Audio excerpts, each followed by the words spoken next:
당신이 몰랐던 이야기. 오늘은 우리는 어쩌다 통일에 반대하게 되었는지, 그것도 청년층에서 유독 반대가 많은지에 대한 이야기입니다. 이번 영상은 한반도 청년 미래 포럼과 함께 했습니다. 광고는 아니고 예전에 한번 이야기한 적이 있는데 저도 한반도 청년 미래 포럼의 일원으로 활동하고 있거든요. 이번 영상은 저와 한반도 청년 미래 포럼의 창립자가 함께 시나리오를 제작해서 준비한 컨텐츠이기도 하고요. 우리의 소원은 통일이라는 노래 다들 한 번쯤 들어보셨을 겁니다. 한국 현대사에서 통일은 의심할 여지 없는 민족적 사명이자 헌법적 가치였죠. 하지만 현재 통일에 대한 시선은 완전히 바뀌었습니다. 과거 통일이 언젠가 이루어져야 할 것, 준비해야 할 것이었다면 지금 청년 세대들에게 통일은 소원이 아닌 리스크이자 공포, 좋게 말해봤자 무관심의 영역이 되었죠. 서울대 통일평화연구원에서 실시한 조사에 따르면 통일이 필요하지 않다고 답한 비율은 전체 국민 중 35%로 역대 최고치를 기록했습니다. 반대로 통일이 필요하다라고 응답한 비율은 36.9%로 역대 최저치를 기록했고요. 그리고 2025년 통계에서 20대 통계를 보면 절반 이상인 약 51%가 통일이 필요하지 않다라고 응답했습니다. 다른 기관에서 조사한 통계들도 많은데 굳이 다른 통계를 볼 필요도 없이 다 비슷비슷하죠. 심하면 심했지 덜하지는 않습니다. 어찌되었든 이 통계들을 쭉 보면 통일 반대가 청년 세대의 주류 여론이 되었다는 것을 알 수 있죠. 왜일까요? 단순히 지금 청년들의 삶이 좀 팍팍해서 통일은 뒷전이 된 걸까요? 아니면 지금 청년 세대가 이기적이어서 혹은 단순히 변화를 원하지 않아서 시대적인 혼란을 겪기 싫어서일까요? 이게 이유였다면 무관심일 수는 있어도 리스크이자 공포로 받아들여지지는 않았을 겁니다. 리스크로 받아들여질 수는 있지만 통일이 되면 어떻게 해야 하지가 주요 담론이지 싫다, 관심 없다가 주 여론이지는 않겠죠. 결론부터 말하면 청년들의 가치관에서 민족주의적 당위가 소멸했기 때문에 동시에 이기주의가 아닌 오히려 합리적인 생존 본능적인 반응이라고도 볼 수 있습니다. 말이 좀 어려운데 뒤에 쭉 자세히 나올 테지만 쉽게 말해서 그럴만해서 그렇다는 뜻이죠. 그럼 어쩌다 통일이 가슴 뛰는 일, 꿈이 아니라 피하고 싶은 현실이 되었는지 같이 한번 보시죠. 한국전쟁 이후 한반도는 분단되었습니다. 이때부터 90년대 이전까지는 많은 사건들이 있었지만 입장은 항상 비슷했죠. 공식적 그리고 궁극적으로 가야 할 길은 통일이고 체제 경쟁에서 승리해야 한다는 게 주요 흐름이었습니다. 냉전 시기이기도 했기에 또 전쟁을 할 수는 없었기에 체제 경쟁이 사실상 주였죠. 이 시기 전쟁을 겪은 세대인 부모 세대에게 통일에 대한 열망은 가슴에 한같은 느낌이었습니다. 당시 자녀 세대도 부모 세대만큼은 아니지만 먼 훗날 이루어질지도 모르는 것으로 민족적 소망으로 생각했죠. 개인마다 차이는 있었겠지만 관심은 좀 없을 수 있었지만 적어도 통일에 대한 의견은 비슷했습니다. 한반도에서 일어나는 대부분의 정치적 문제는 분단 때문이고 저기 위에 북한은 당장 무너져야 할 것이었죠. 민주화라는 변곡점을 지난 이후에는 통일에 대한 담론이 이념에서 벗어나 구체적인 삶의 문제,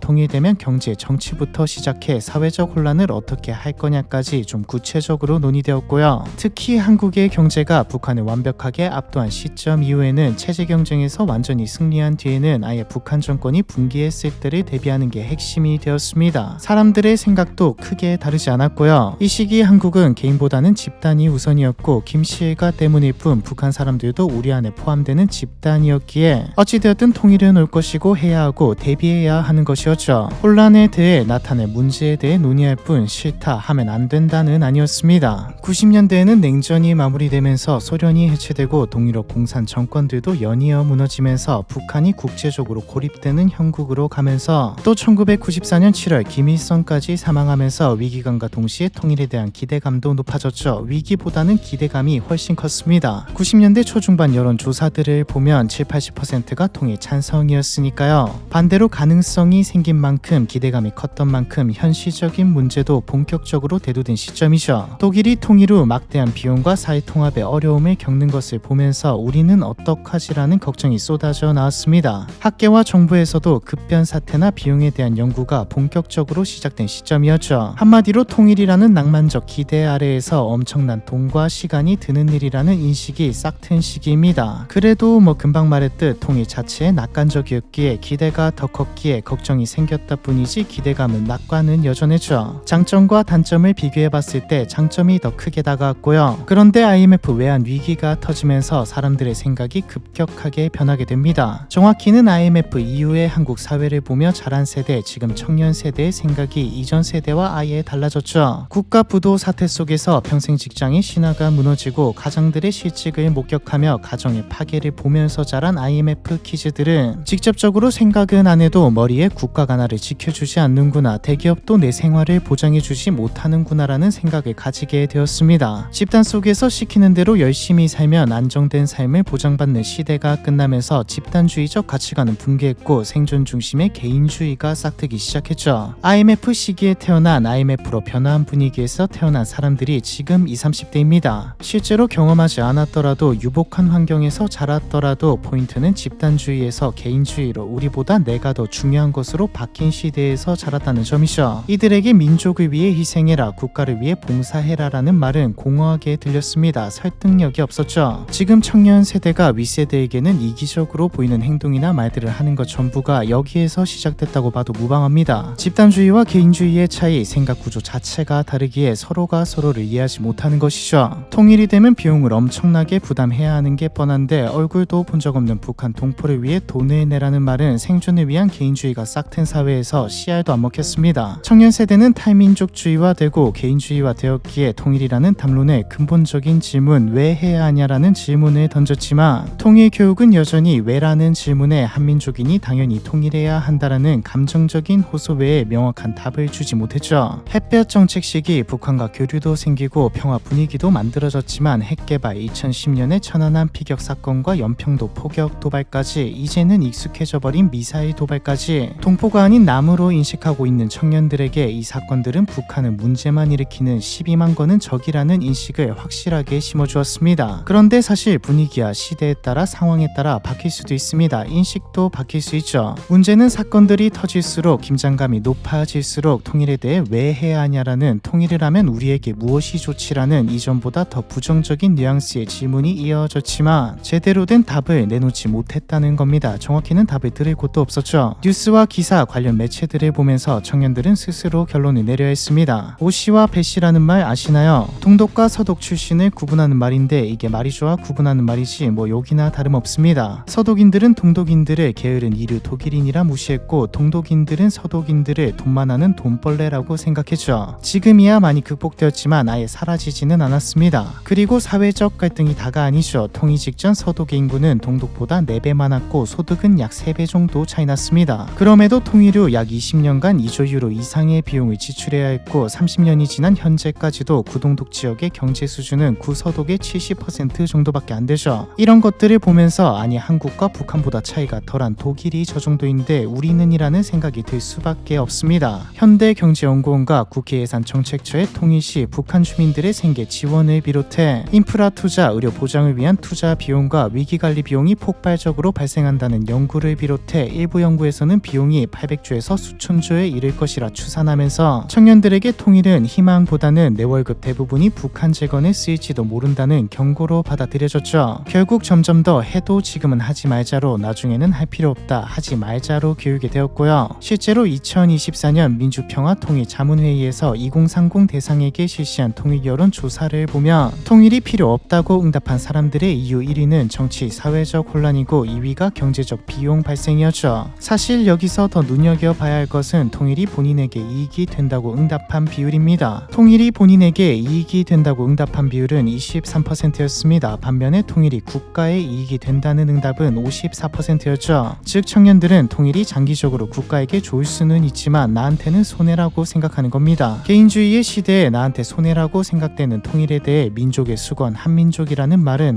공허하죠. 그렇다고 지금 청년 세대들의 경제적 상황이 좋나요? 아니죠. 경제적 상황이 안 좋은 게 이유는 아니지만 적어도 통일에 대한 의견을 물어봤을 때 반대를 더 심화시키는 요소인 건 확실합니다. 정리하면 지금 청년들에게 북한은 12만 건은 핵과 미사일의 나라고 한민족이라는 정체성은 고사하고 분단의 아픔도 느껴본 적 없는 데다 우리보다 내가 더 중요한데 나 살기도 빠듯한데 비용을 따져보니 통일 안 했으면 좋겠다는 겁니다. 플러스로 안 그래도 정치부터 시작해 갈등이 한두 개가 아닌데 여기다 새로운 갈등까지 생겨난다고 생각하면 피곤하죠. 2023년 말 북한이 남북관계를 적대적 두 국가로 규정하고 통일 관련 기구들이 폐지했을 때도 청년들의 반응은 덤덤했습니다. 이미 북한을 타국이자 적으로 인식하고 있던 남한 청년들에게는 큰 충격이 아니었거든요. 청년들에게 중요한 건 나에게 미지수의 영향을 끼칠 통일이 아니라 나와 한국의 안전 그리고 번영이니까요. 통일을 포기하고 전쟁 위험이 줄어든다면 기꺼이 연구분단을 선택할 준비가 되어 있는 거죠. 그럼 이 말대로 청년들의 생각대로 통일은 무조건 부담이고 손해로 다가올까요? 채널의 통일은 과연 우리에게 이득일까? 영상에서 말했듯 아니죠. 사실 앞서 말한 연구들에서도 장점, 경제적 이득들이 나와 있고 길게 보면 장점이 더 큰 것도 사실 대부분 다 알고 있을 겁니다. 이미 부정적인 시선을 가지게 된 시점에서 부담으로 다가온 시점에서 낙관적인 것보다 부정적인 것에 더 귀를 기울인 것 뿐이죠. 북한과 관련된 이야기, 통일 이야기를 할 때마다 나오는 건데 통일에 반대하고 자시고 북한 정권이 붕괴했을 때 누가 가져야 하냐고 물으면 대부분 아니 사실상 전부가 우리가 가져와야 한다고 말합니다. 사실 통일은 언제 올지도 어떻게 올지도 모릅니다. 중요한 건 언젠가 통일을 선택해야 하는 시점이 된다면 거부할 수 없을 것이라는 그냥 북한은 아무나 가지시고 저희는 저희대로 살 교훈은 선택하지 않을 것이라는 거죠.